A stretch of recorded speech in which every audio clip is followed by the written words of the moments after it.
We shall lose the entrance again too. Julian had a bright idea. He had a piece of white chalk in his pocket, and he took it out. He went back to the steps, and marked the wall there.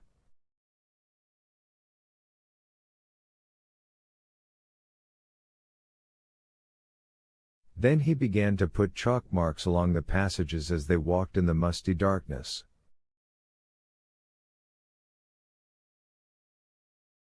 They came to the well, and Julian was pleased. Now, he said, whenever we come to the well we shall at least be able to find the way back to the steps, because we can follow my chalk marks.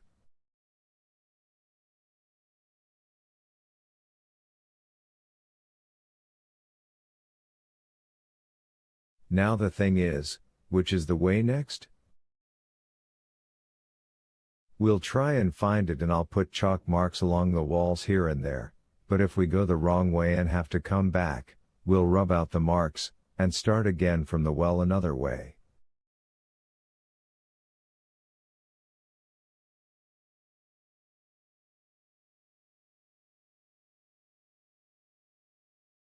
This was really a very good idea. They did go the wrong way, and had to come back, rubbing out Julian's marks.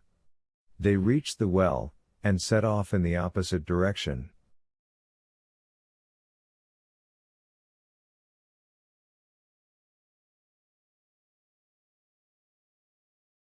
And this time they did find the wooden door. There it was, stout and sturdy, its old iron nails rusty and red.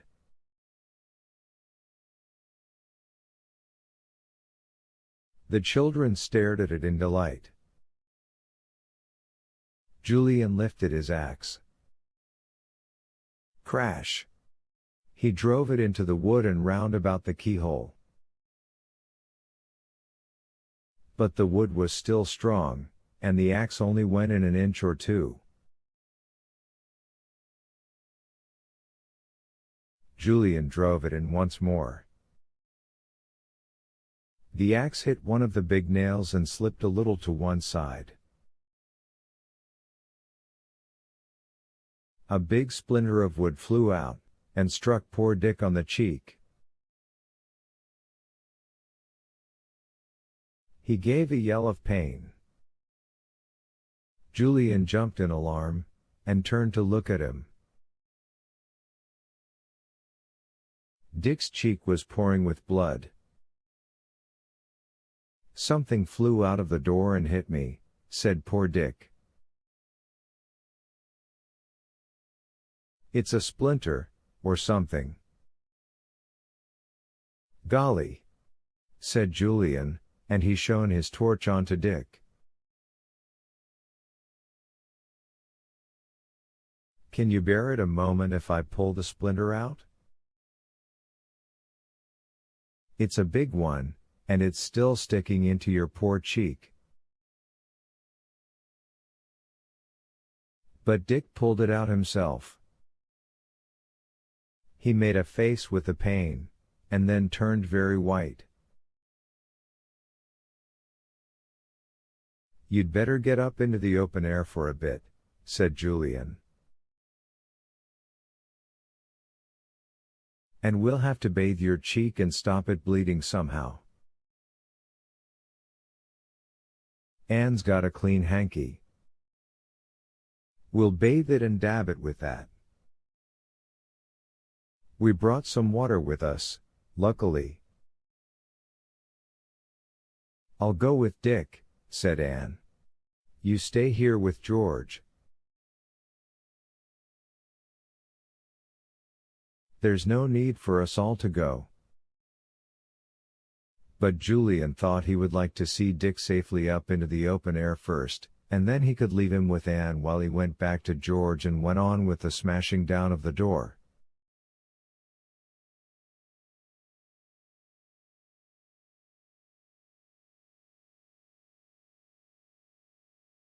He handed the axe to George.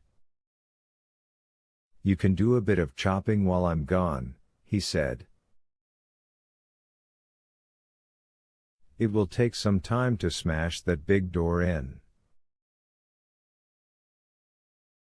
You get on with it, and I'll be down in a few minutes again.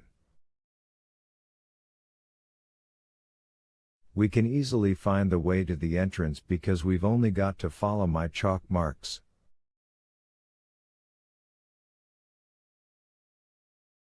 Right, said George, and she took the axe. Poor old Dick, you do look a sight. Leaving George behind with Tim, valiantly attacking the big door, Julian took Dick and Ann up to the open air.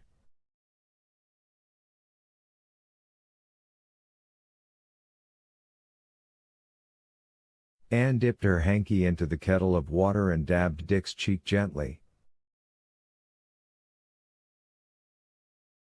It was bleeding very much, as cheeks do, but the wound was not really very bad.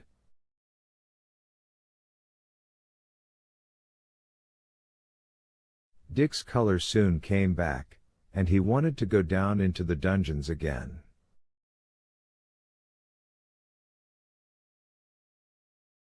No, you'd better lie down on your back for a little, said Julian. I know that's good for nose bleeding, and maybe it's good for cheek bleeding too. What about Ann and you going out on the rocks over there, where you can see the wreck, and staying there for half an hour or so?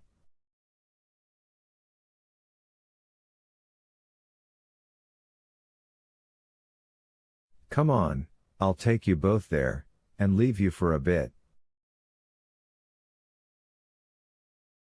You'd better not get up till your cheeks stopped bleeding, old boy.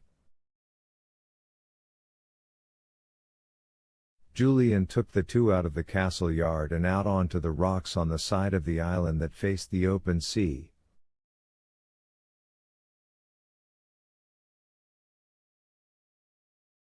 The dark hulk of the old wreck was still there on the rocks. Dick lay down on his back and stared up into the sky, hoping that his cheek would soon stop bleeding.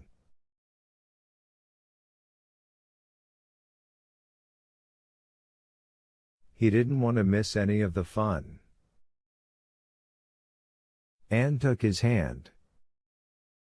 She was very upset at the little accident, and although she didn't want to miss the fun either, she meant to stay with Dick till he felt better.